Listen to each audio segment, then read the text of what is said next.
This is like the number one way to decrease your potential a lot in competitive programming.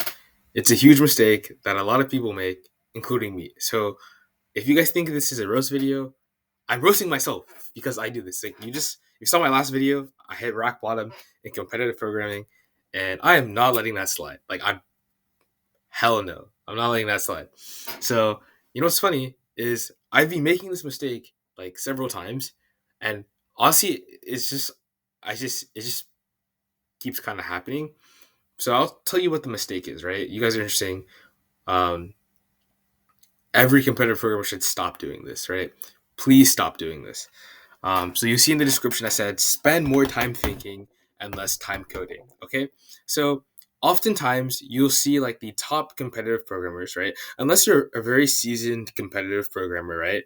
Then usually you can look at a problem and the first idea you get is usually the correct idea, and then because it's the correct idea, you jump into the code and you start coding up that idea, right? So unless you're like a very seasoned competitive programmer, then that's fine. Like any idea, usually the first idea you get is going to be correct, and you don't really need to verify it like rigorously. Especially that's how you see like people like tourists, like they solve problems so fast because if they get any idea whatsoever in their mind, it's probably going to be the correct one, and then they just code it without any verification.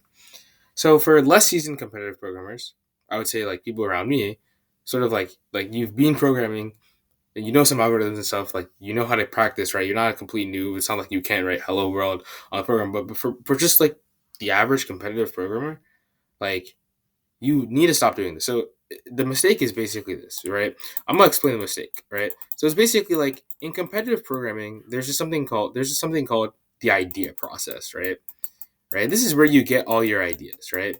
And you know, it's very fun to get ideas because that's what makes problems engaging, right? Like if you're not getting any ideas, the problems are way too hard for you. Like if you don't even know how to start the problem, low key. I mean, sometimes there's some things where you have to think before you get any idea. But you know, once you get any idea or if there's any light bulb on, like it's fun because then you can start like talking with the problem and start playing around. That's a whole like problem solving process, right? So getting ideas is fun. You want to get ideas. If you have no ideas, it's not fun to play with the problem. You can't, right? But it's this idea where, especially even on the earlier problems, usually it's easier. The first idea that you have is usually going to be like the correct one for the earlier problems. Like it has, or not usually, but it has a higher chance. For me, that's actually ironic because like Loki, whatever. But the idea is that like if you get any idea, right? You get any idea, and even if it's not a fully fleshed out idea, so it's just any idea whatever. So any thoughts, right? Any thoughts, right? So it doesn't even have to be fully fleshed out.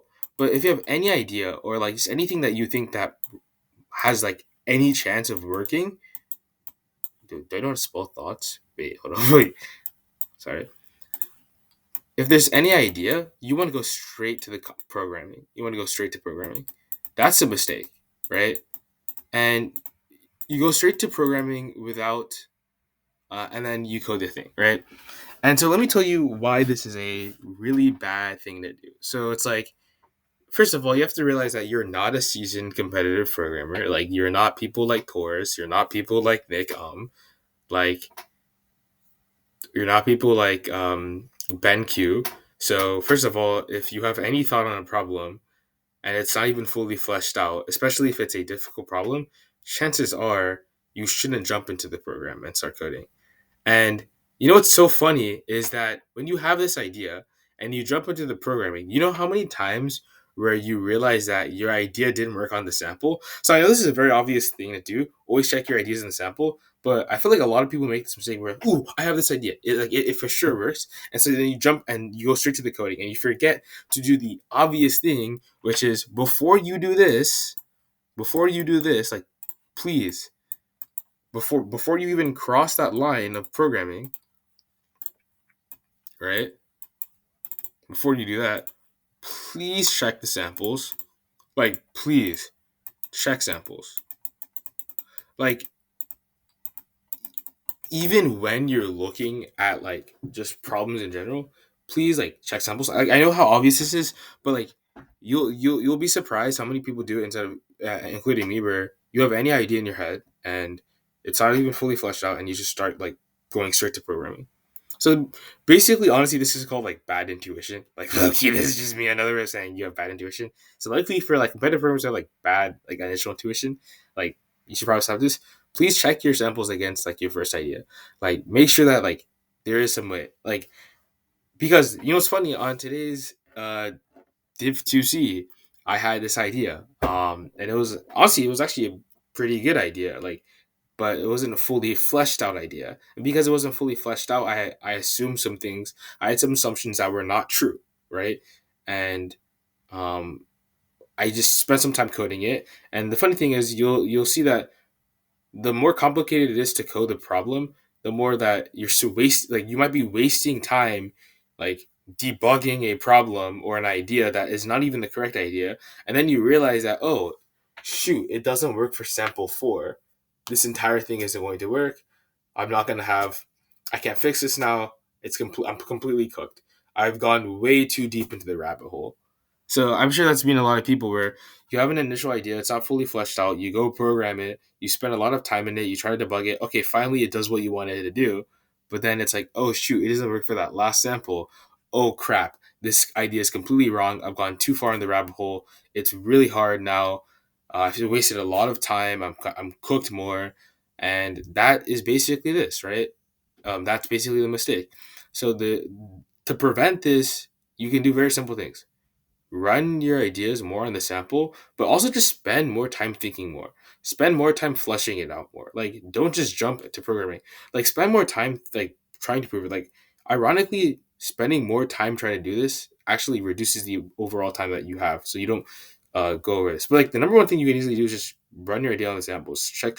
Make sure it's very smooth there, and then also just like think more of like, okay, verify. Like, kind of try to prove it a little bit more because you want to make sure that when you're programming the idea, like you want to make sure like there's no it's not that there's no doubts, but like you have checked it as much as you can, and then you can go programming. If you like half-assed, if you basically half-assed the thing, and you're just hoping that like you can like change stuff on the way, really bad idea. And yeah, so the entire mistake, which might sound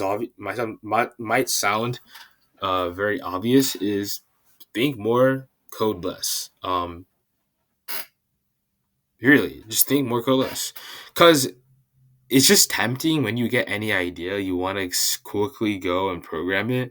But if you don't even have any form of verification that idea works, other than your intuition, but if you don't have any rigorous form of verification, and the easiest one is just check the samples, you can find yourself like cooked more. So I would just say think a lot more. And if it seems very smooth in your head, then go code it. But if it's just like blah blah blah, oh shoot, I forgot.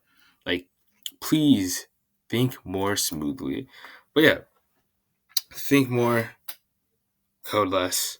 This is really what I need to this whole entire philosophy is what I need to do, because the chances are for hard problems or for problems that challenge you, I guess, in any sort of capacity, like your first idea is probably not going to be correct because you're not a seasoned competitive programmer. You haven't seen all these problems before.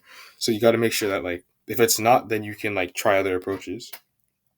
And maybe the flaws of your ideas can motivate like a different type of approach, which is usually what ends up happening, right? You have a first idea for a problem, and then you realize the flaws of it, and then that motivates another idea. So that's sort of also the good thing about like, getting false ideas are also nice, because then you can see like what's wrong with that, and then it motivates you to say, okay, how can I fix these flaws?